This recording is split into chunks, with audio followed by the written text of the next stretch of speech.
دل اگر صاف نہ ہو تو بھی مالک نیکیاں قبول نہیں کرتا۔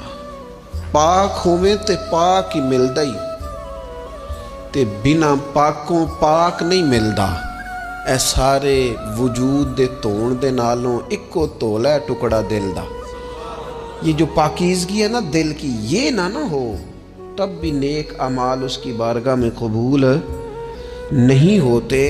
نیک اعمال کی قبولیت کے لیے دل کا صاف ہونا، کشادہ ہونا، کھلا ہونا یہ بھی ضروری ہے۔